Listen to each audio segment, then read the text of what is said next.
विश्व में वो 100 माले की बड़ी अस्पताल हो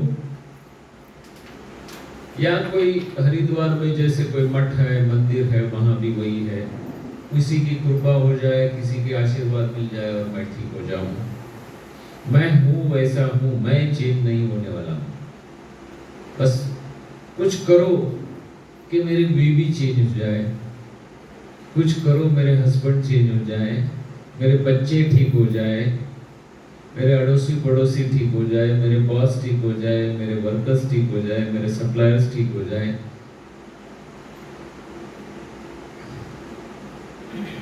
ये हो सकता है? वो होंगे नहीं होंगे, हम ठीक हो जाएंगे तो बाकी की दुनिया ठीक हो जाएगी। वो याद रखना है। दुनिया को बदलने की कोशिश मत करो, खुद को बदलने की कोशिश करेंगे तो उसमें कामयाबी की परसेंटेज सक्सेस ज्यादा है। तो करना यही है।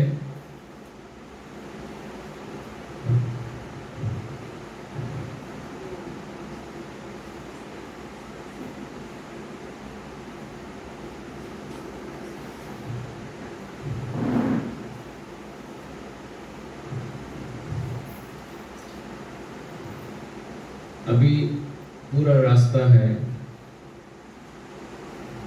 और रास्ते में बहुत सारे कांटे कंकर पड़े हैं। क्या करेंगे? सभी जगह हम लोग कुछ रेड कारपेट डालेंगे, फिर चलेंगे या जूते पहन लेंगे? इजी कौन सा है? हाँ, सस्ता कौन सा है? आसान कौन सा है? कि फिर पूरे रास्ते में चद्दर डाल दें, अभी मैं नंगे पैर चलूं तो कुछ नहीं होने वाला है। तो हमारी पूरी जो कोशिश है ना, दुनिया को बदलने की है और उसमें सक्सेस का कोई चांस नहीं है। बड़ा सम्राट हो जाए तो भी नहीं होगा, वो बड़ा युद्ध करके बैठ जाएगा। तो खुद को चेंज करना यही एक इलाज है और खुद को चेंज करने से अपनी दुनिया चेंज, अंदर की दुनिया चेंज हो गई। बाहर कुछ भी हो, असर अंदर नहीं होनी चाहिए। और ये दुनिया का क्रम है, सुख दुख, लाभ हानि, क्रोध प्रशंसा, ये सब चलता रहेगा। विश्वास अविश्वास, मान अपमान, ये सब होने वाला ही है। जब तक हम है इस सृष्टि में यही होने वाला है। लेकिन ये होते हुए भी हम उसमें खींचे ना जाए। कोई हमारी तारीफ करे, हाँ बहुत मजा आया, बहुत मजा आया। किसी ने हमारी निंदा कर दी, किसी ने हमारी गलतियां बता दी, गुस्सा आ गया और फिर दुनिया भर के प्रॉब्लम होते हैं।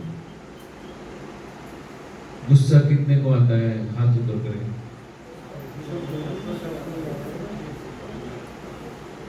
बराबर है? सबको गुस्सा आता है कि नहीं? बराबर है? गुस्सा करने से क्या होता है? फायदा होता है। देख, टेम्पररी कभी फायदा दिखता भी होगा। बच्चा चुप बैठ गया, आपके नीचे जो काम करते वो चुप बैठ गए, हो सकता है बीवी भी चुप बैठ जाए या हस्बैंड भी चुप बैठ जाए, हो सकता है। मैं बोलता नहीं, यहाँ गुस्सा किया तो नहले पे दहला भी हो सकता है। बराबर है? दूसरे का नुकसान हो या ना हो, खुद का नुकसान हो रहा है कि नहीं, पहले वो चेक करो। हमेशा जो है ना, स्वार्थी बनो। स्वार्थी कैसे? मेरा फायदा है या नुकसान है, वो सोचना है। गुस्सा करने से मेरा फायदा है या नुकसान है, बताओ। हाँ, क्या वो नुकसान है, मुझे बताओ। हाँ, मन की स्थिति लॉस होती है, एनर्जी लॉस होती है। और बताइए। बीमारियां है गुस्से से पैदा होती है। एड्रेनल सिक्रीशंस होते हैं, उत्तेजना लाते हैं, धड़कन बढ़ जाती है, बीपी बढ़ जाता है। बराबर है? वो ऑक्सीजन इंटेक लेना ही पड़ता है। ब्रीदिंग फास्ट हो जाता है। ब्रीदिंग फास्ट है तो सांस फास्ट होती है और हमको एक फिक्स कोटा सांस का दिया है। जितनी फास्ट सांस लेंगे उतनी लाइफ कम होगी, आयुष्य कम हो जाएगा। समझ में आ रहा है? गुस्सा करने का कोई फायदा है तो कोई बताओ। मैं भी मेरे गुस्से पे काम कर रहा हूं, ये बोल रहा हूं। मैं काफी काम कर लिया है क्योंकि मैंने उसका नुकसान देखा है, अनुभव किया है, इसलिए बोल रहा हूं। सामने वाला 100% गलत है। गुस्से के भी बहुत प्रकार है। मैं सच हूं लेकिन ये लोग सुनते नहीं है। और राइटियस एंगर बोलते, क्या बोलते हैं? सत्यवादी के गुस्से। ये दुनिया सब खराब है, ये पॉलिटिशियंस खराब है, ये सरकारी अधिकारी खराब है, यहाँ का मैनेजमेंट ठीक नहीं है, ये है वो है, सब में नुक्स निकालना। शायद आप सही है, बात उसकी नहीं है, आप पे क्या असर हो रही है वो देखना है। तो एक चीज समझ लीजिए, गुस्सा आपका सबसे बड़ा क्या है? आपको अंदर से खा जाएगा। और गुस्सा क्या है? वो घटना हुई तब तक तो है, होने के बाद क्या होता है? हाँ, वही सोच चलती रहती है, बराबर है। फिर कोई मिला उससे भी वही डिस्कशन करोगे कि नहीं? वही चर्चा करोगे। अरे वही, फिर थोड़ी देर के बाद में और नए तर्क ढूंढोगे। क्या करोगे? नया लॉजिक ढूंढोगे उसको सही करने के लिए। फिर याद करके उसको फोन करके, अरे यार उसने ऐसा कर दिया, ऐसा है वैसा है। फिर हो सकता है वो ये पेट्रोल में कोई चिंगारी भी डाल सकता है। हाँ यार, तो बराबर है, ये तूने किया वो बराबर है, सुना देना चाहिए यार, छोड़ना मत। फिर तो अपनी बैटरी कितनी चार्ज हो जाती है। फिर दुनिया के ऐसी की तैसी, धनाधन AK-47 ठक ठक ठक ठक ठक ठक। होता है कि नहीं? होता है कि नहीं? हस्बैंड वाइफ में होता है कि नहीं? सबसे ज्यादा हस्बैंड वाइफ में होता है, बराबर है। वाइफ हस्बैंड के पास एक्सपेक्टेशन होती है, उम्मीद नहीं होती है, तो वो गुस्सा हो जाती है। हस्बैंड की कुछ एक्सपेक्टेशन है, वो वाइफ फुलफिल नहीं कर सकती है, वो सकती है। बच्चों के साथ होती है, जिनके साथ भी उम्मीदें हैं उधर गुस्सा ज्यादा आता है या नहीं? हाँ, एक अनजान आदमी जाता है और रास्ते पे कुछ करता है, इतना गुस्सा करोगे? कोई वो भी करते हैं, अरे ये गलत है, ऐसा कैसे चलेगा? सही गलत कहने का तरीका बदलो। आप सही है लेकिन कहने का तरीका बदलो, रिस्पेक्ट से कहने की ट्राई करो, लैंग्वेज चेंज करो, शांति से बोलो। ये बिल्कुल करना पड़ेगा। चिंता कितनों को सताती है? नहीं, हाथ ऊपर करो तो ही पता चले। हाथ रखो।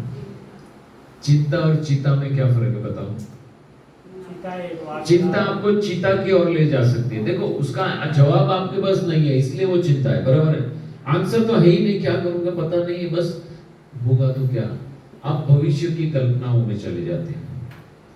और जो भी आदमी वर्तमान से हटता है उसके विचार बहुत फास्ट चलते हैं, और विचार फास्ट करेंगे और कोई निर्णय की ओर नहीं आएंगे तो शक्ति का व्यय होता है, और वो आदमी को कुछ भी अच्छा नहीं लगता है। आप चिंता में हो और उसका अच्छे से अच्छी खाने की चीज दे दो, वो अच्छा लगेगा? बिल्कुल नहीं लगेगा। उससे अच्छे से अच्छे गाने सुना दो, अच्छा लगेगा? नहीं यार, उस वक्त कुछ भी अच्छा नहीं लगता है। और चिंता का आयुष्य कितना है? कितना आयुष्य है चिंता का? मुझे बताइए, आप लोग ने चिंता को कितना पाला पोसा और बड़ा किया, जरा बताओ। आयुष्य कितना एक चिंता का विचार है, वो कितने सेकंड रहता है, मिनट रहता है, घंटों रहता है, दिन रहता है, महीने रहता है, साल रहता है, मुझे बताओ। फिर भी आपने कितने साल तक उसको पाला पोसा और बड़ा किया? नहीं, आपने कितना किया दूसरे के बाद जाने दो। वैसे तो लाइफ ही रहती है। नहीं, लाइफ ही रहती है, बराबर है, लेकिन चिंता जो है वो कंटिन्यूअस है। और कुछ ऐसी चिंताएं हैं जो सालों साल चलती है। और चिंताएं आपको सबसे ज्यादा कब सताती हैं? जब आप अकेले होते हो। रात की नींद खराब कर देती है, ये सुनो। और जिसकी नींद खराब, उसका कुछ भी ठीक नहीं हो सकता है, क्योंकि कुदरत ने नींद ही इसीलिए बनाई है कि आप जो है, जो भी है उसमें से बाहर आओ और फ्रेश हो। मीन्स आपको एक चीज नियम करो कि आज का हिसाब आज करना है। शाम हो गई, जो भी है हिसाब कर लिया, जो भी है वो करना है। अगर गलती हो गई है तो गलती का हिसाब कर लो, दूसरे की गलती है तो भी हिसाब कर लो, खुद की गलती है तो माफी मांग लो, खुद से माफी मांग लो पहले कि मैंने ये गलती की, इसके पहले खुद से माफी मांगो। हो सकता है तो सामने वाले से भी मांग लो, कोई शर्म मत करो। एक दो बार लगेगी, बाद में शर्म भी नहीं आएगी, अच्छा लगेगा। और सामने वाले ने गलती है तो सामने वाले को माफ करो। देखो ये करना पड़ेगा। किसी ने आपका बहुत बड़ा से बड़ा अपमान किया है, होता है कि नहीं? और ज्यादा अपमान कब लगता है? जब आपने जिससे उम्मीद रखी है, जिसके नजदीक हो, वो आपके विरुद्ध जाता है, तब अपमान लगता है। ये सुनो, यही होता है ना। क्या करेंगे? जलते रहेंगे अंदर, जलते ही रहेंगे क्या? तो करना क्या है? फॉरगिवनेस, क्षमा। ये बिल्कुल करना है। खुद को पहले क्षमा करो। मेरे से ये गलती हो गई, मैं गुस्सा हो गया, मैंने उसको कुछ सुना दिया, सामने उसने भी मुझे सुना दिया। अरे वो तो मेरा बेटा है, मैं तो उसका बाप हूं, वो तो मेरे उधर काम करता है, उसकी औकात क्या है कि मुझे बोले?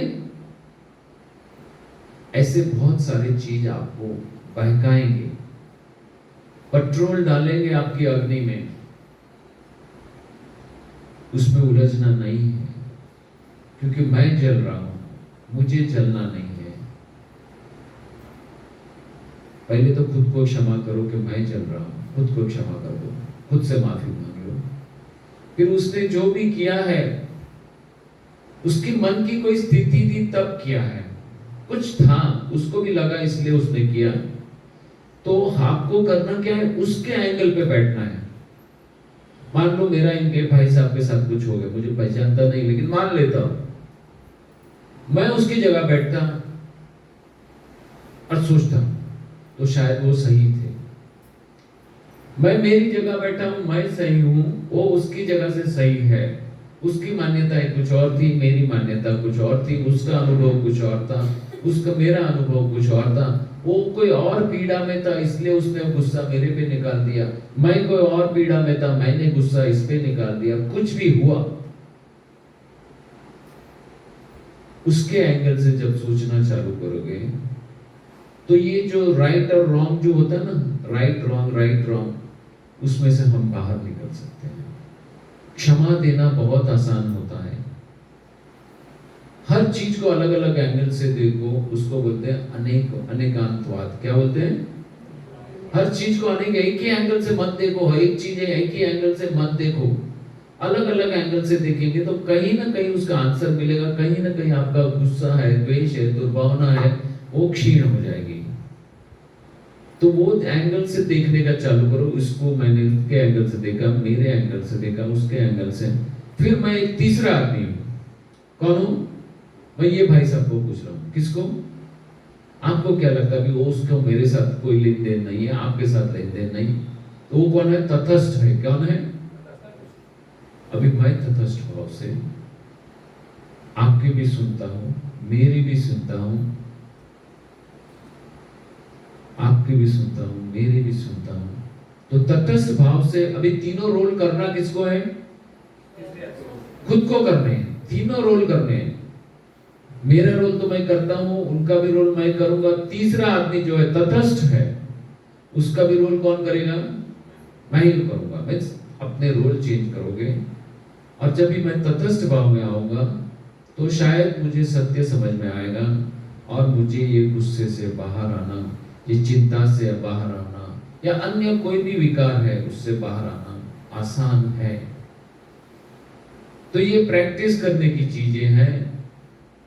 इमीडिएट नहीं हो सकता है, स्वभाव नहीं है, लेकिन जब भी समय मिला तभी तटस्थ भाव से सोचना चालू करेंगे तो ये करना आसान है, डिफिकल्ट नहीं है। कोशिश कीजिए, नहीं होगा तो रात को सोने के पहले ये कीजिए। जब भी मौका मिला तभी कीजिए। खाने का सामने पड़ा है, 2 मिनट सोचिए, अपने आप को आशीर्वाद दीजिए, उसको भी आशीर्वाद दीजिए, तटस्थ भाव के आइए, दोनों का भला हो, सबका भला हो, और फिर ये प्रसाद लेना चालू करिए। जैसे भी मौका मिलता है ये करना जरूरी है। अपने आप को फिर से समता लाना जरूरी है, शांत करना जरूरी है, सेल्फ काउंसलिंग करना जरूरी है। बाहर हमेशा कोई व्यक्ति मिल जाए वो मेरा मसीहा बने, वो पॉसिबल नहीं है। मेरे गुरु जी के पास जाएंगे, गुरु जी बताएंगे, गुरु जी बता भी सकते हैं, ज्ञानी है, परम ज्ञानी है। आपके पिताजी भी बता सकते हैं, माताजी भी बता सकते हैं, आपके टीचर बता सकते हैं, गुरु बता सकते हैं, सब बता सकते हैं, लेकिन हर बार वो तो नहीं मिलेंगे। और जिस वक्त हो गया आपके अंदर ही आपके गुरु बैठे हैं, उसको जगा लो ना। ये दिव्य ज्ञान बैठा है, उसको जगाओ, उसको सुनो और ये निकालो। चिंता है, भय कितनों को है, सभी को है। देखो, कोई बोल नहीं सकता कि मुझे भय नहीं है। पूरी दुनिया भय पे चल रही है और हर कोई भय को यूज कर रहा है अपने शोषण के लिए, खुद के पोषण के लिए, आपके शोषण के लिए। आपके पास इंश्योरेंस वाला, कोई इंश्योरेंस वाला है यहाँ पे? नहीं ना? चलो ठीक है, चलेगा।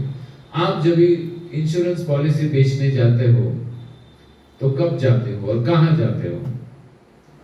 कोई भी इंश्योरेंस एजेंट है ना, संडे के दिन बहुत बिजी होता है, और कहां आएगा? आपके घर में। कहां आएगा? घर में आता है, बराबर है। और पूरी फैमिली जब होगी तब आता है, हस्बैंड भी बैठा है, वाइफ भी बैठी है, बच्चे भी बैठे हैं, बराबर है। और आप मूड में हैं, सबको हेलो हाय करेंगे, ये करेंगे, फिर उसको हेल्थ इंश्योरेंस बॉन्ड बेचना है। क्या बोलते मालूम है? गॉड फॉरबिड, अगर आपके साथ ये हो गया तो बच्चों को भी देखभाल कैसे करेंगे? फाइनेंशियली स्ट्रॉन्ग कैसे हो जाएंगे? आपका जीवन निर्वाह, आपकी फैमिली का निर्वाह कैसे होगा? वो भी एक भय पैदा किया कि नहीं। और उस वातावरण में आप बैठे हैं, सामने वाइफ बैठी है, बच्चे बैठे हैं, चलो बताओ पॉलिसी बताओ। आपका लॉजिकल माइंड बंद, बाकी सब होता ना, आपका दिमाग यूज करता है। ऑफिस में आता तो क्या करते हैं? बंद केबिन में आता है, क्या है रे, उसकी पॉलिसी तो ऐसी है, तेरी पॉलिसी ऐसी, काहे को इतना पैसा लो, मैं तो ये पॉलिसी ले लूंगा, टर्म पॉलिसी ले लूंगा, उसमें तो प्रीमियम 1-1 साल का है, ज्यादा नहीं है, ये है वो है, काफी कुछ आप तर्क लेते हैं। लेकिन फैमिली की बात आती है, घर की बात आती है, तो आप इमोशनल हो जाते हो, आप में एक भय पैदा किया जाता है। आप फिर उसके महंगे से महंगी पॉलिसी ले लेते हो, हाईएस्ट प्रीमियम वाली भी पॉलिसी लेने को तैयार हो जाते। सर आपको EMI का बंदोबस्त करवा देंगे, ये करवा देंगे, वो करवा देंगे, मंथली इंस्टॉलमेंट करवाएंगे, वगैरह वगैरह वगैरह सब बताते हैं। फिर 25 साल के बाद अगर कुछ नहीं हुआ तो आपको इतना पैसा मिलेगा, ये मिलेगा, वो मिलेगा। हकीकत में ये नहीं बोलते कि 2-3% ही आपको मिलने वाला, कुछ नहीं मिलने वाला। लेकिन ये भय का चीज है। हेल्थ इंश्योरेंस में भी वही होता है, कहीं भी जाओ यही यूज होता है कि नहीं? डॉक्टर भी तो यही कहता है, कोई भी पेशेंट बीमार है तो डॉक्टर पहले फैमिली को बुलाता है कि नहीं? बीबी के साथ बुलाता। मैंने तो जहां भी देखा है, पेशेंट बीमार था, उसको थोड़ा सा ब्रीदिंग के प्रॉब्लम या सांस के प्रॉब्लम थे, हॉस्पिटलाइज कर दिया, उसको थोड़ा ये किया, इसकी एंजियोग्राफी करवानी पड़ेगी। एंजियोग्राफी हो गई, फैमिली को बुलाओ, उसके क्लोज रिलेटिव्स को बुलाओ, उसके पिताजी है तो पिताजी, वाइफ है तो वाइफ, चार भाई है, जो भी है वो आ जाते हैं 10 जन। फिर बोल के रिपोर्ट देखता है और बोलता है इनको तो ब्लॉकेजेस है, इधर देखो ये 80% है, ये है, वो है, इनको तो अभी स्टेंट डालना पड़ेगा या तो बाईपास करना ही पड़ेगा। आप लोग डिसाइड करो, चाहिए तो हम अभी भी करवा सकते हैं। पति को ब्लॉकेज है, कौन सी बीबी बोलेगी नहीं? कोई बीबी बोल सकती है? नहीं। 2 बार मैं था वहां पे, कोइंसिडेंटली मैं था। सब जन के मुंह, सब अच्छे से अच्छे डॉक्टर को करना है, मेरे को स्पेशलिस्ट बुलाना है, क्योंकि बच्चा एकदम इमोशनल हो गया। बीबी भी बोलती हाँ। सब जन तैयार हो, फैमिली डॉक्टर भी चुप बैठा है। मैंने डॉक्टर को एक ही सवाल पूछा, सर इसकी कोलेट्रल ओपन हो गई क्या? कोलेट्रल बाईपास आर्टरी होती है, वो ओपन हो गई है क्या? डॉक्टर का मुंह नीचे हो गया।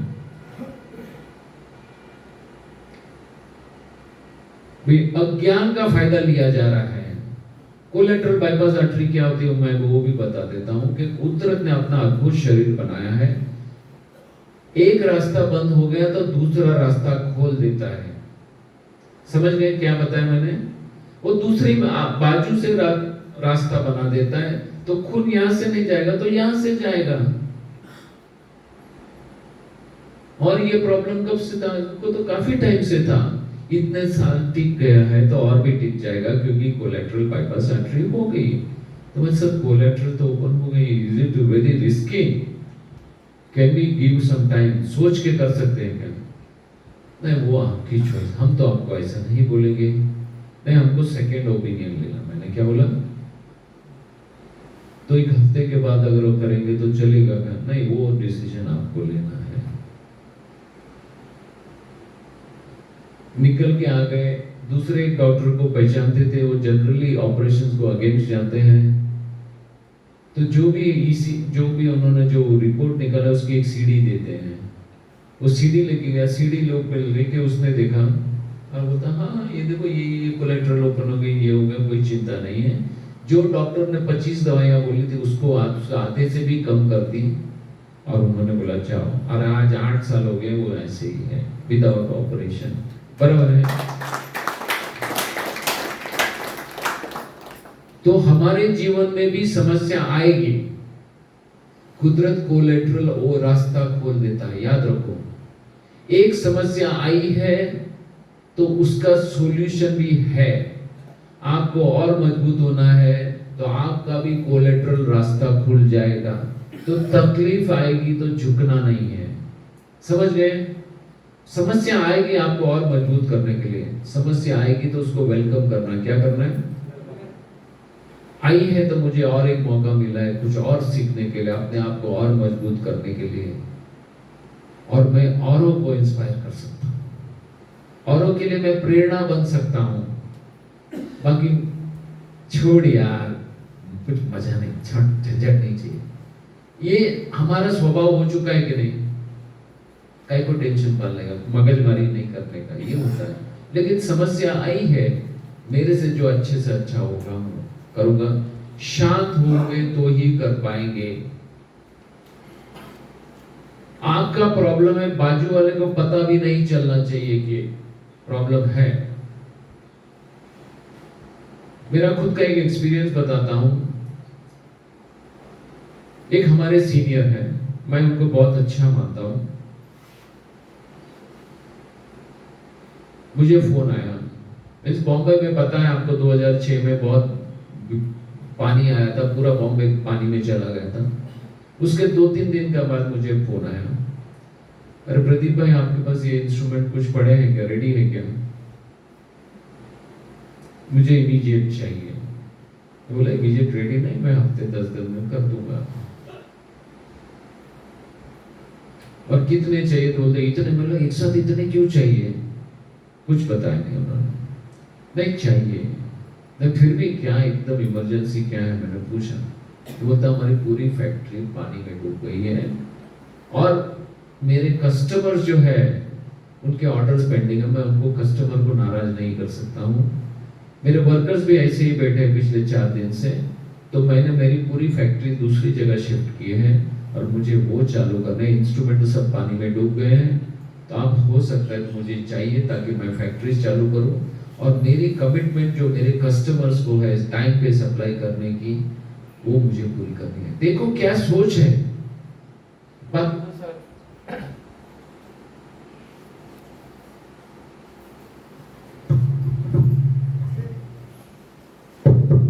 बाकी तो कह सकते हैं ना सर फैक्ट्री डूब गई है, कुछ नहीं कर सकता हूँ, आप देख लो, ये नहीं, समस्या मेरी है, समस्या मेरी है, मैं सॉल्व करूंगा। तो हर जगह ये इतना अपने आप को पावरफुल बनाना है, स्ट्रांग बनाना है और अपने आप को ही मोटिवेट करना है, अपने आप को ही इन्फ्लुएंस करना है। मोटिवेशन कुछ घंटों कुछ दिन तक टिकेगा, सेल्फ इन्फ्लुएंस जो है अपनी खुद, हम औरों से तो बात करते हैं कि नहीं, हम खुद से बात करते हैं कि नहीं, खुद से बात करते हैं कि नहीं। अभी मैं आपसे बात कर रहा हूँ, आप अंदर बोल रहे हैं ना सही है, अरे क्या टाइम पास कर रहा है, हाँ यस यस होगा वो। मैं जो जितना बोलता हूँ उससे ज्यादा आप आपके साथ बात करते हो और आप आपके साथ जो बात करते हो वो ही रिजल्ट देती है।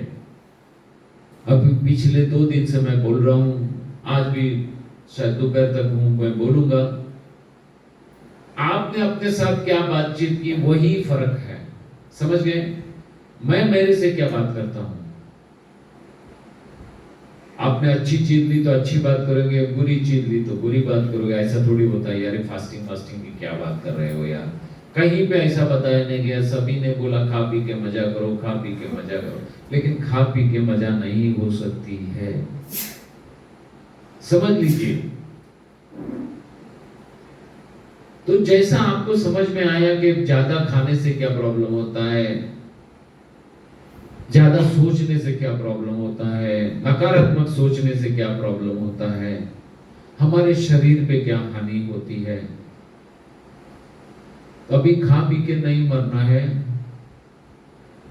कैसे मरना है, जाना है खुश होके मरना है। बस एक चीज याद रखो, मरना है तो खुश होके मरना है, रो धो के नहीं मरना है। बस इतना निर्णय ले लो, खुश होके मरना है, खुश होते होते यहां से जाना है।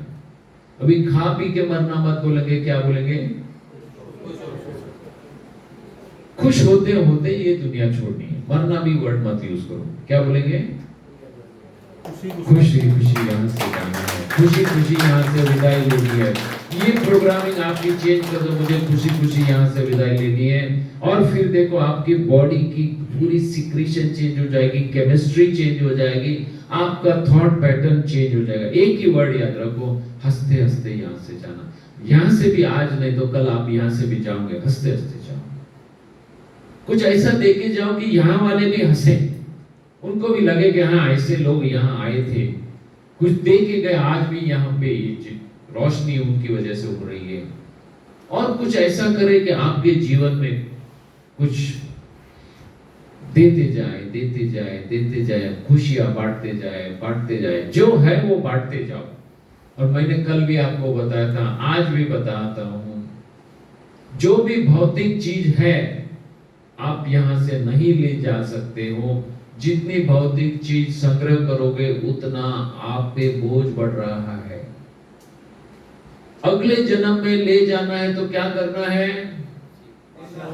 हाँ, जो आपको अगले जन्म में भरपूर चाहिए उसको क्या करना है, अभी से बांटना चालू कर दो।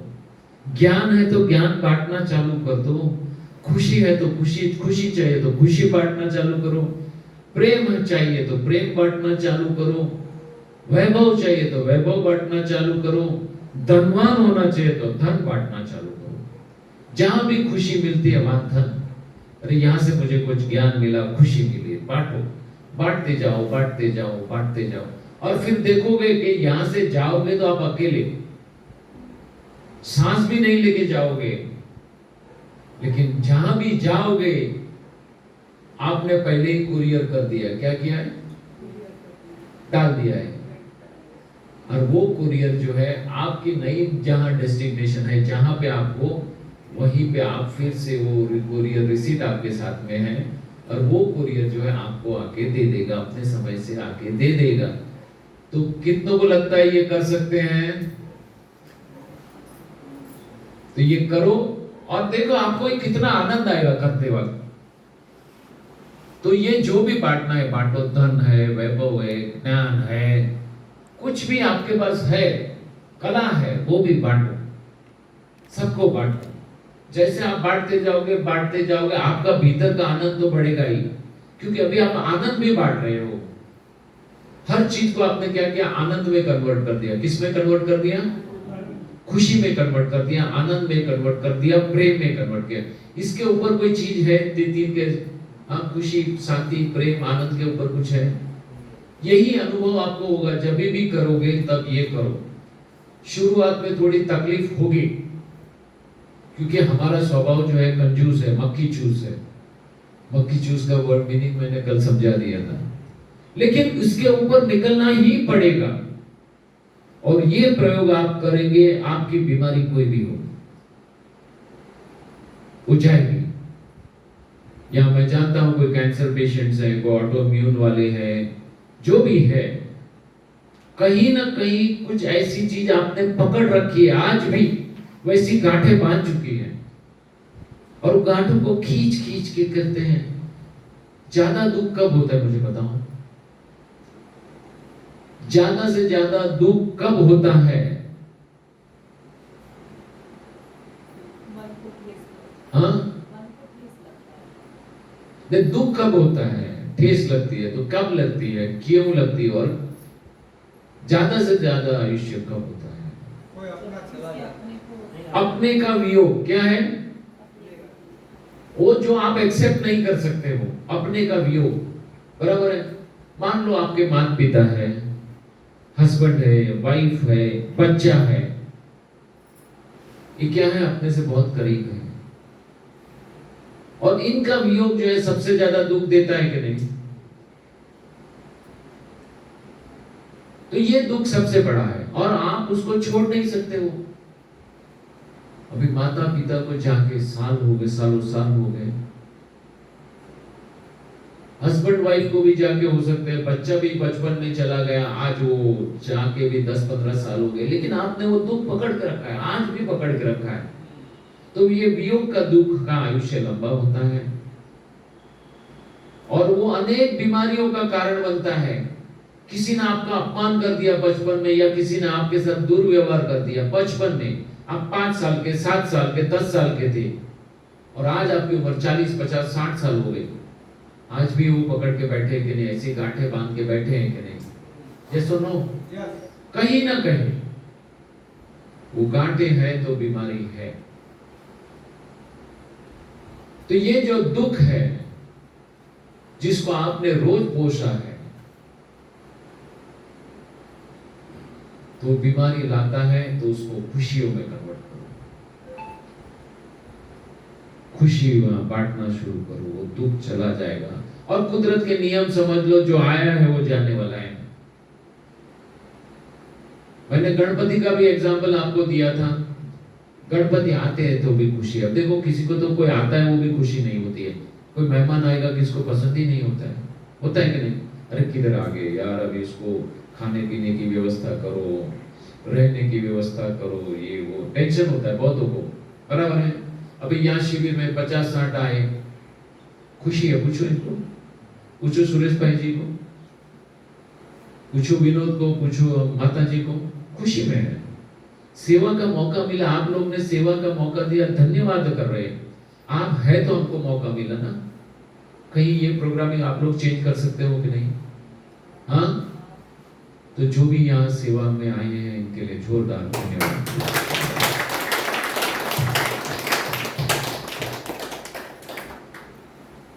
तो ये काम में लग जाओ, अच्छे काम में लग जाओ, वो चला जाएगा। जो आया है वो जाने वाला है, हर किसी का दुनिया का क्रम है, तो इसमें रोना नहीं है, धोना नहीं है। और मैंने पहले भी बताया, जो गया है उसके साथ आपकी एक कमजोरी, कोई भी कमजोरी का विसर्जन कर दो, मत रखो। तो ही आप अपने आप को उसमें से सदमे में से बाहर निकाल सकते हैं। और ये जो डीप डिप्रेशन आ रहा है, आपको कुछ भी पसंद नहीं आता है, अकेले रहने का मन होता है, किसी से बात करने का मन नहीं होता है, हंसने की तो इच्छा ही नहीं होती। सालों पहले कभी हंसे होंगे तो हंसे होंगे, हकीकत है।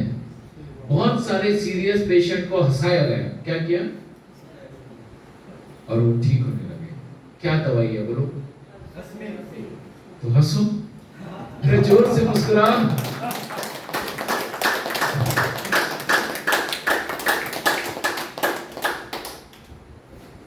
तो ये सब चीज हमको करनी है, समझ गए? देने का स्वभाव है, देना शुरू कर दो। जितना दोगे उतना बढ़ता है। खुशी देने से खुशी कम होगी, बढ़ेगी। शांति देने से शांति बढ़ेगी। प्रेम देने से प्रेम बढ़ेगा। सामने वाला खड़ूस हो तो भी चेंज हो जाएगा कि नहीं, बदली हो जाएगा कि नहीं। एकदम गुस्से वाला स्वभाव है, आप उसके साथ 4 बार शांति से बात करो, 5वीं बार आपसे शांति से बात करेगा कि नहीं। और कुछ भी तकलीफ होगा तो पहले आपको याद करेगा, और फिर आप भीतर से आनंदित रहोगे।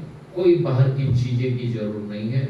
बाहर से मुझे अच्छा गाना देखा, अच्छा पिक्चर देखा, कहीं घूमने गए, अच्छे ड्रेस पहने, अच्छे गहने पहने, कोई जरूरत नहीं है। अंदर से ही आनंदित हो, अंदर से खुश हो। तो ये आपका स्वभाव बनाना पड़ेगा।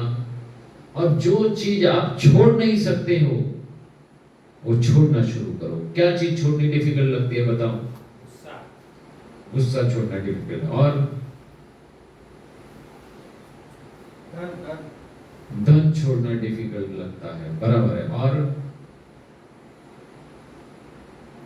परिवार, अपना परिवार को, हाँ बराबर, परिवार है, अपनों को छोड़ना डिफिकल्ट लगता है।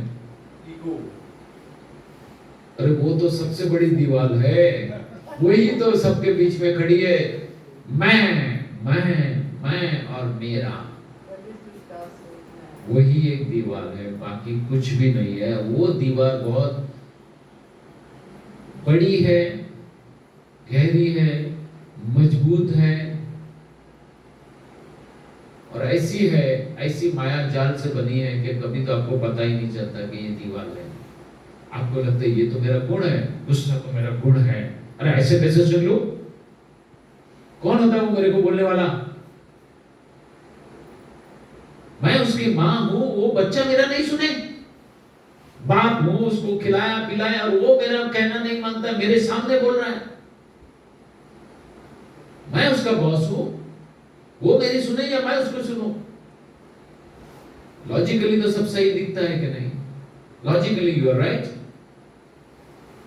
लेकिन एक्चुअली समझेंगे तो कोई किसी का नहीं है। ये संबंध बने हैं आपकी एग्जाम लेने के लिए। किसके लिए बने हैं? आपकी परीक्षा लेने के लिए, कि यहां भी आप समता में रहते हो कि नहीं। कोई पद मिल गया, अरे मैं तो यहाँ का सेक्रेटरी हूँ, मैं तो यहाँ चेयरमैन हूँ, सब मेरा ही सुनेंगे, मैं तो यहाँ का मिनिस्टर हूँ, मैं तो चीफ मिनिस्टर हूँ, मैं तो प्राइम मिनिस्टर हूँ, मैं तो होम मिनिस्टर हूँ, मेरा ही राज चलेगा, मैं चाहूँ वो हो जाएगा।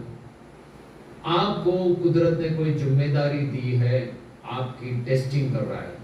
एक चीज समझ लीजिए, कुदरत जो है आपको अनुकूल परिस्थिति देती है या विपरीत परिस्थिति देती है, आपकी एग्जाम ले रही है। हर क्षण आपकी एग्जाम हो रही है। उसको कोई आईएएस आईपीएस से भी बहुत बड़े बड़े ऑफिसर चाहिए, उनकी एग्जाम होती है कि नहीं? उनको क्या 1+1 पूछते हैं? आईएएस के एग्जाम में पूछते हैं 5 5 25 ऐसा कुछ पूछते हैं।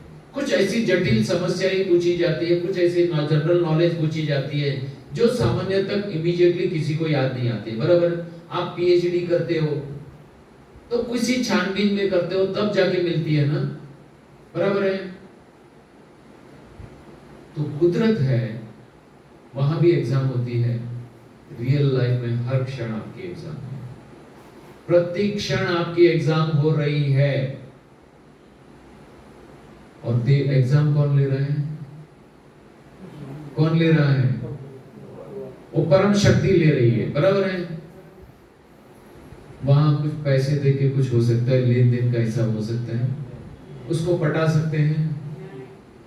हाँ, उसको मिसगाइड कर सकते हैं? कुछ नहीं हो सकता है। वो तो यार अभी कैसे आपको पता है ना, एक क्लाउड मालूम है ना, क्लाउड बेस्ड डेटा स्टोरिंग होता है, मालूम है ना, क्लाउड स्टोरेज होता है। अभी आपको कंप्यूटर में भी रखने के नहीं, मोबाइल में भी नहीं, क्योंकि आप जितनी चीज देखते हो मोबाइल की कैपेसिटी नहीं है। तो आपकी स्टोरेज क्या होती है? क्लाउड में होती है। मींस वहां पे बड़ी मेमोरी उन्होंने रखी है, वहां से वो स्टोरेज करते हैं, आपको चाहिए तभी वो रिट्रीव करते हैं। बराबर है? पता है कि नहीं? अभी पहले जो था ना, हमारे कंप्यूटर में रहती थी, मोबाइल में सिम कार्ड बड़ा डालना पड़ता है, मोबाइल फुल हो गया। अगर आप क्लाउड के साथ कनेक्ट हो जाते हो तो बाकी जो भी डेटा एक्स्ट्रा है वो चली जाती है, आपको जब भी चाहिए तभी वो हो जाता। मोबाइल गायब हो जाता है तो सभी कॉन्टेक्ट्स कहां से आते हैं? आते हैं कि नहीं? बराबर है। तो कहां तो स्टोरेज हो गया कि नहीं? आपने जैसे ही डाला, स्टोर किया, सीधा जा कहां स्टोर हो गया? तो मनुष्य कर सकता है तो ये परम शक्ति कर सकती है कि नहीं? आपकी हर एक सोच हो सकती है कि नहीं? और मैंने आपको और एक चीज बता दूं, ये टॉपिक निकला है कि आपको 100% ट्रैक किया जाता है। ऊपर वाला तो करता ही है अति सूक्ष्म रीत से, लेकिन मनुष्य भी आपको ट्रैक किया जाए। आपके पास मोबाइल है, आप कहां पे है वो पता चलता है कि नहीं? लोकेशन मिल जाती है कि नहीं? आप कहां पे है। दूसरा, आप क्या देखते हैं मोबाइल में, क्या सुनते हैं, क्या पढ़ते हैं, वो भी उनको पता है। समझ रहे हैं? आप भले बंद कमरे में बैठ के अकेले देख रहे हैं, उसको पता है आप क्या देख रहे हैं, कितनी देर तक देखा।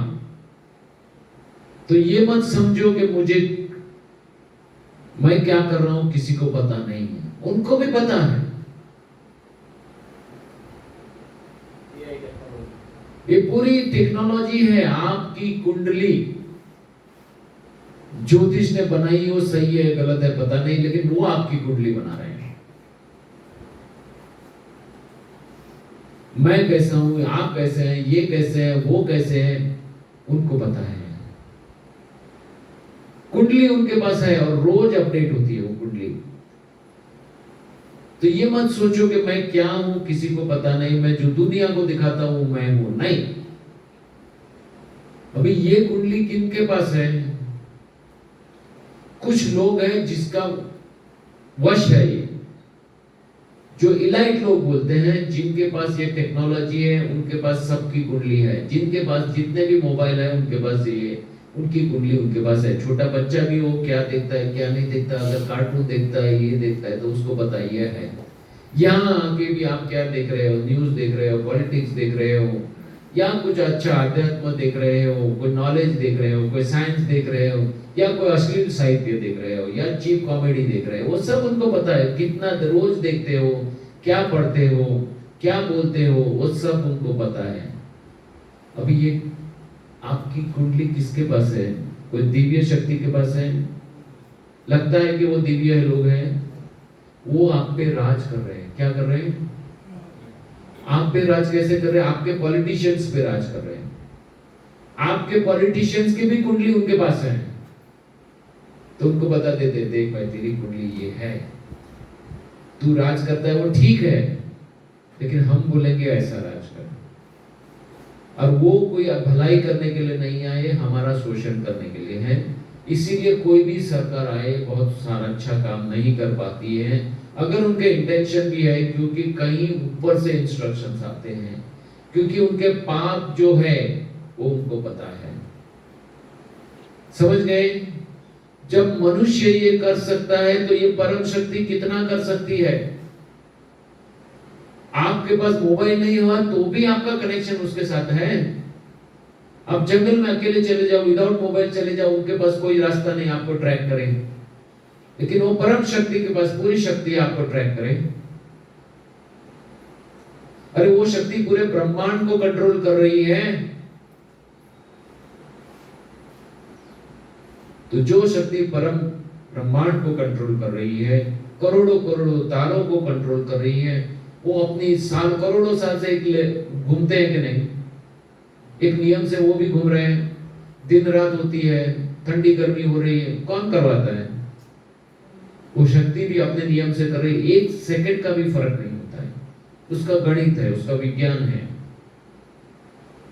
तो ये सूक्ष्म शक्ति हमारे एक एक क्षण का हिसाब रखती है और वही हमारे कर्म है। तो सत्कर्म करो, कोई देखता है नहीं देखता है, किसी को पता चला नहीं चला, उसकी फिक्र छोड़ो। आप अकेले करके निकल गए तो वो ज्यादा खुश होगा। आपने मान सम्मान बहुमान चाहा तो आपको कम मार्क्स मिलेंगे। वो आपके भीतर की खुशी देखता है, भीतर की खुशी मिली, भीतर का आनंद मिला, धन्यवाद किया आपने, तो आपको ज्यादा मार्क्स मिलते हैं। तो ये सब चीज आपको समझनी है, डे टू डे लाइफ में अप्लाई करनी है और अपनी उन्नति करनी है। और हमेशा ये सोचना है, मैं यहाँ आया हूँ सत्कर्म करने के लिए, सत्कर्म करने के लिए। तो ये अपना स्वभाव बनाइए, फिर बीमारी आपकी जो भी हो, कोई भी हो, देखिए अपने आप से चली जाएगी। अभी ध्यान ही उसमें नहीं जाएगा, अब तो टोटल टाइम ही उसमें जाता है, अभी आपका फोकस कहाँ चला जाएगा? कुछ अच्छा करो, कुछ अच्छा करो, मेरे लिए अच्छा करो, औरों के लिए अच्छा करो, सत्कर्म करो, सबकी भलाई हो, सबका भला हो। सोच सकते हैं ऐसा? कर सकते हैं? तो मुस्कुराओ।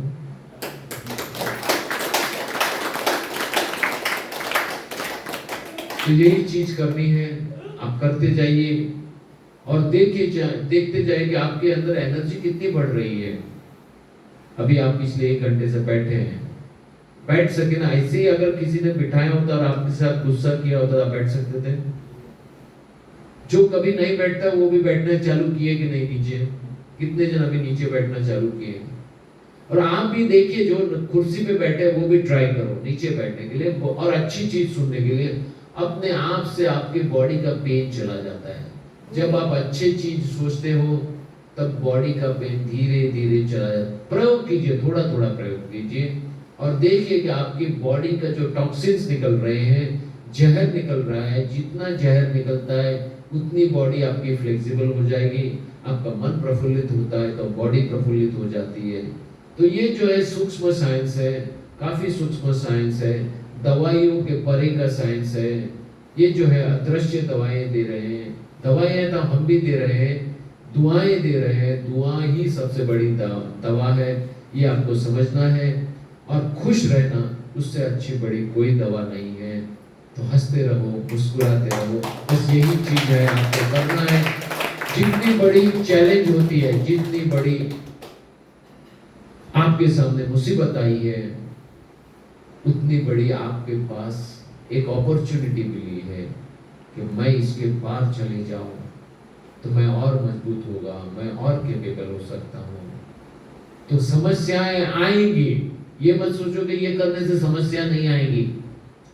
हो सकता है आज से 4 गुनी बड़ी समस्या आ जाए, लेकिन अभी हम तैयार हैं, अभी आप तैयार है। अरे वाह, वेलकम। अभी तो मेरे को बड़ी समस्या है तो मैं और मजबूत होने हो जाऊंगा। मैंने पहले भी बताया था, क्रिकेट की मैच ही देख लीजिए, क्योंकि हमको तो क्रिकेट ही समझ में आता है। जितनी टफ सामने वाली टीम है उतना अच्छा क्रिकेट खेला जाता है कि नहीं? बैट्समैन को करना ही पड़ेगा, बॉलर को अच्छे से अच्छी बॉलिंग डालनी ही पड़ेगी, विकेट कीपर को अच्छे से अच्छी विकेट कीपिंग करनी पड़ेगी, फील्डर को अच्छे से अच्छी फील्डिंग करनी पड़ेगी। जो बॉल 4 जा सकता है उसको अटकाना पड़ेगा, या तो उसको कैच में कन्वर्ट करना पड़ेगा। जो बाउंड्री में खड़ा हुआ फील्डर है वो सीधा थ्रो करेगा, स्टंप पे जाना चाहिए, स्टंप पे आउट होना चाहिए। तो हर कोई अपने गोल में अच्छे से अच्छा काम करता है, अच्छे से अच्छा करता है, तभी आपको मजा आता है कि नहीं? अभी कौन जीता कौन हारा इंपॉर्टेंट नहीं है, सभी ने अच्छा खेला। कोई जीतेगा कोई हारेगा, हार जीत की बात नहीं होनी चाहिए। स्पोर्ट्स में स्पोर्टिंगनेस होती है। क्या होती है? उसका मतलब क्या है? हार जीत इंपॉर्टेंट नहीं है, अच्छा खेलना इंपॉर्टेंट है। क्या है? उसको स्पोर्टिंग बोलते हैं। स्पोर्टिंग स्पिरिट यही है, हार जीत इंपॉर्टेंट नहीं है, अच्छा खेलना इंपॉर्टेंट है। लाइफ में भी स्पोर्ट्समैन स्पिरिट लाइए, अच्छे से अच्छा करो, हार जीत इंपॉर्टेंट नहीं। हो सकता है आप फेल हो जाओ, लेकिन आपने पहले से अच्छा किया ना, वो आपकी विक्ट्री है। और करते जाएंगे, एक दिन आए वो अच्छा करेगा, हो सकता है सामने वाला मेरे से अच्छा भी करे, तो हो सकता है ऑन पेपर में हार गया, लेकिन मुझे और अच्छा करने की प्रेरणा मिलती है। आज क्या है, स्पोर्ट्स को हमने युद्ध बना दिया, वॉर, जीतना ही है। अंपायर को पटाओ, उसको पटाओ, ये लफड़ा करो, वो करो, ये करो, वो करके भी लोग जीतते हैं। सही स्पोर्ट्समैन तो होगा जो बोलेगा परिस्थिति जो भी है मैं अच्छे से अच्छा दूंगा, मेरा अच्छे से अच्छा दूंगा, जीत गया तो अच्छा है, अगर जीता नहीं, सामने वाली टीम अच्छी थी तो वो जीती तो उसको धन्यवाद दूंगा। क्या करना है, जो जीता उसको धन्यवाद दो, उससे कुछ सीखो और अपने आप को और मजबूत करो। तो जिंदगी के अंतिम क्षण तक हमको सीखना है। कब तक सीखना है? अभी होता क्या है, कॉलेज खत्म, बुक्स बंद, कोई संबंध नहीं मेरा उससे। कॉलेज होने के बाद जितने भी स्टूडेंट्स हैं डाइवोर्स लेते हैं, किससे? किताबों से, पढ़ाई से डाइवोर्स ले लेते हैं, बहुत हो गया, बस हो गया। और फिर उनको कुछ भी पूछो ना तो बहुत तकलीफ होती है, सिंपल क्वेश्चन भी उनको डिफिकल्ट लगती है। सर वो तो मैंने ना 4 साल पहले पढ़ा था, तो क्या भूलने के लिए पढ़ा था? आपका करियर बनाना है तो आपके खून में आ जाना चाहिए, आपके स्वभाव में आ जाना चाहिए था ना। मार्क्स लाने के लिए या सर्टिफिकेट के लिए पढ़ाई कर रहे हो क्या? किसके लिए पढ़ाई करते हैं? अपना स्वभाव बना के करियर बनाना है, उसमें कुछ आगे बढ़ना है, और आगे बढ़ना है तो रोज पढ़ना ही पड़ेगा कि नहीं? तो पढ़ाई है अपने आप को अपग्रेड करना, अपना स्वभाव होना चाहिए। जिंदगी के अंतिम क्षण तक आप विद्यार्थी है, स्टूडेंट है, याद रखिए। अभी तो मैं 60 साल की हो गई, मेरा जमाना चला गया, नहीं, कोई जमाना नहीं जाता है। आज भी आप चाहे वो सीख सकते हो। मोबाइल सीखे कि नहीं आप लोग? कोई ऐसा है जो बोलता मुझे मोबाइल नहीं आता है? आता है कि नहीं? क्यों सीखा? उसका इंपॉर्टेंस लगा, इसीलिए ना, बराबर है? हाँ, जमाने के साथ नहीं, उसका महत्व आपको लगा कि इसके साथ मैं बात कर सकती हूँ, मैं बोलूँ वो सुने, वो बोले मैं सुने, मैं उसको देख सकती हूँ, वो मेरे को देख सकता है, वगैरह वगैरह। मैं यहाँ वीडियो देख सकता हूँ, ऐसे टिक किया हुआ गया, अरे ये रिकॉर्डिंग जा रहा है, मैं देख सकता हूँ वहां बैठ के भी। काफी टेक्नोलॉजी का फायदा है और इतना इंपॉर्टेंट दिखाया गया है, इसीलिए टेक्नोलॉजी का यूज होता है। टेक्नोलॉजी के साथ अच्छी और बुरी दोनों चीज जा रही है, वो हकीकत है। लेकिन इतना ही महत्व हमारे भीतरी ज्ञान को क्यों नहीं दिया गया?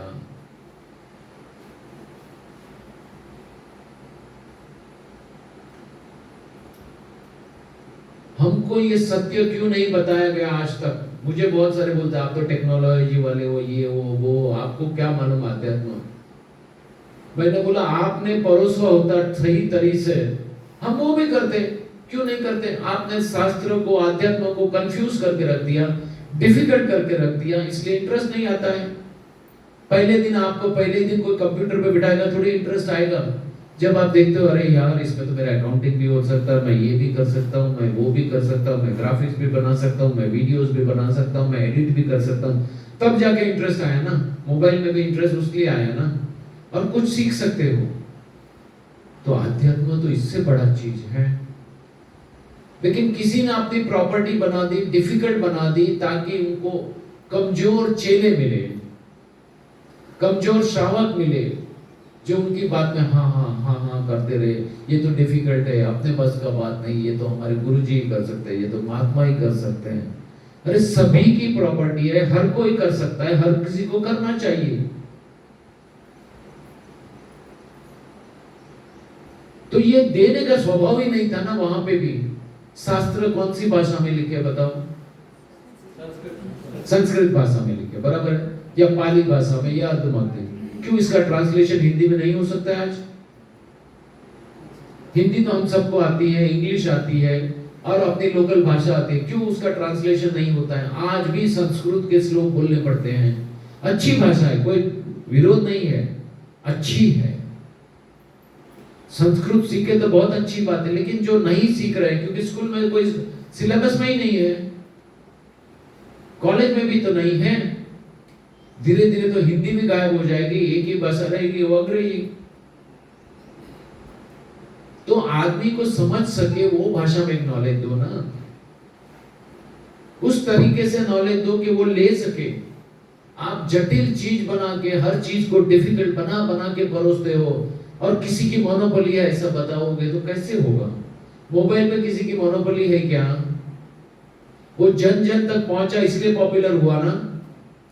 नहीं ना, आपको हरिद्वार में आएंगे, वहां पे एक मोबाइल होगा, आप उसका दर्शन करके चले जाओ तो क्या होता? मोबाइल का दर्शन करना है तो हर कोई आता ना, यहाँ लाइन लगा के चला जाता, फिर उसकी महिमा होती, मोबाइल का ऐसा होता है, यहाँ तो ये हो सकता है, वो हो सकता है, ये भी है, वो, हाँ चलो हाथ जोड़ो, मोबाइल का दर्शन कर लेते हैं। ये मोबाइल आपके पास आ गया, आपने अनुभव कर लिया, तो ये शास्त्र भी आपके भीतर आ जाने चाहिए, उतने सरल और सीधे होने चाहिए थे, जो नहीं है। कोई भी धर्म हो, कोई फर्क नहीं पड़ता है। समय के साथ शुद्ध शास्त्र में मिलावट आती गई, आती गई, आती गई, और अभी शास्त्र जो है, ये शास्त्र है, ये ग्रंथ है, आप पढ़ भी नहीं सकते हो, आपकी लायकात नहीं है पढ़ने के लिए, ऐसा बताते हैं, आपकी योग्यता नहीं है। अरे पढ़ूंगा तो योग्यता आएगी, या तो योग्यता के लिए कुछ अच्छा सिंपल साइंस शास्त्र दे दो, वो होना चाहिए। तो कभी भी अपने आप को कमजोर मत समझो, आपके अंदर भीतर में सब पड़ा हुआ है, जो भीतर पड़ा है वो बाहर निकालना है। पूरा भंडार जो है अंदर पड़ा है, ज्ञान का भंडार पड़ा है। अभी हम आत्मा की बात करते हैं। आत्मा का मतलब क्या? ये लास्ट है। आत्मा का मतलब क्या है, कोई बताओ? और आत्मा अनुभूति का मतलब क्या, वो बताओ मुझे। हर कोई बोलता है ना, इनको आत्मा अनुभूति हो गई, आत्मा अनुभूति हो गई। क्या होता है? आत्मा कैसी दिखती है? अविनाशी शक्ति है आत्मा, तो उसकी अनुभूति कैसे करेंगे बताओ? कैसे अनुभव करेंगे आत्मा को? मैं आत्मा हूं, मैं आत्मा हूं, अविनाशी हूं, उसको जला नहीं सकते, उसको काट नहीं सकते, ये नहीं कर सकते, वो नहीं कर सकते, सब बराबर है। अनुभव कैसे करेंगे बताओ? भीतर जाएंगे। अब भीतर जाएंगे कैसे? वो भी तो कंफ्यूजन है ना, भीतर जाना है, लेकिन भीतर जाने का मतलब क्या? देखो एक आंसर मिल गया, खुश हो गया। आत्मा, आत्मा अनुभूति, आत्मा अनुभूति बराबर है, बहुत अच्छा लगता है सुनने में। अविनाशी है, ये शरीर इधर रह जाएगा, आत्मा अपनी दूसरी यात्रा पे चली जाएगी, अच्छा लगता है सुनने में। लेकिन मुझे प्रत्यक्ष मरने के बाद में अभी अनुभूति करनी है।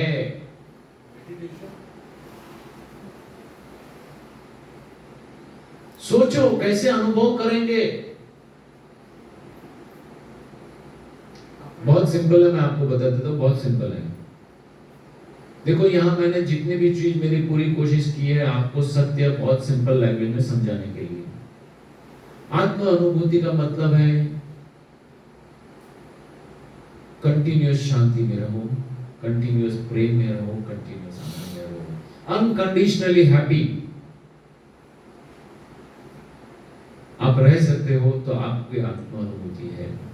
बाहर की परिस्थिति से कोई असर नहीं होगा। मैंने जितना भी चीज आपको बताया वो आत्म अनुभूति का मार्ग ही बताया था अभी तक, जो भी बताया। अनकंडीशनली आपको खुश रहना है, शांत रहना है, सबसे प्रेम का व्यवहार करना है और आनंदित रहना है। इसके लिए स्वस्थ होना जरूरी है, शरीर से मन से स्वस्थ होना जरूरी है। और आपके भीतर का ही ज्ञान है वो बाहर आएगा। बाहर का ज्ञान मिले तो अच्छी बात है, नहीं हो तो भीतर का ज्ञान जागेगा। आप जितने शांत रहेंगे, जितने खुश रहेंगे, जितने आनंदित रहेंगे, जितना बांटेंगे, उतना आपका आत्मानुभूति का मार्ग खुलता जाएगा। आप अनुभव करेंगे, जितनी देर आप खुश रहे, शांत रहे, अच्छा सोचे, उतनी देर आपने आत्मानुभूति कर ली। बहुत सिंपल है, लेकिन जटिल बताने की मुझे आदत नहीं। हर चीज को मैं सोच के सिंप्लीफाई करके बताता हूँ। तो आत्मा अनुभूति का मार्ग क्या बताया अभी आपको, इसमें से कौन बताने को तैयार है? अनकंडीशनल, कारण नहीं चाहिए। अरे मैंने अच्छे गहने पहने तो मैं खुश हूं, नो। अनकंडीशनल मीन्स हर एक परिस्थिति में मैं खुश हूं, हर एक परिस्थिति में मैं शांत हूं, हर एक परिस्थिति में मैं आनंदित हूं, हर एक परिस्थिति में दिव्य ज्ञान मेरे भीतर से आएगा। बाहर से मिले ना मिले, मेरे भीतर ही पड़ा है, तो भीतर जाना पड़ेगा, क्योंकि भीतर में खोज है। शांति भी भीतर है, प्रेम भी अंदर है, आनंद भी अंदर है, ज्ञान भी अंदर है, स्वास्थ्य भी अंदर है, शक्ति भी भीतर है। तो ये भीतर की जो शक्तियां हैं उसका अनुभव करना है, वही आत्मा अनुभव है। समझ गए? डिफिकल्ट लग रहा है? लगता है डुएबल लग रहा है? डुएबल कर सकते हैं? अभी पता कैसे चलेगा? आप जितने खुश रहेंगे, आनंद में रहेंगे, प्रेम में रहेंगे, भीतर का ज्ञान आपके अंदर जागते जाएगा, आपका हेल्थ इंप्रूव होते जाएगा, आपकी एनर्जी बढ़ती जाएगी, थकान वर्ड आपके डिक्शनरी से निकल रहा है, देने का स्वभाव बन चुका है, देते जाते हैं, ज्ञान देते हैं, सेवाएं देते जाते हैं, जो भी है वो देते हैं, देते जाओ।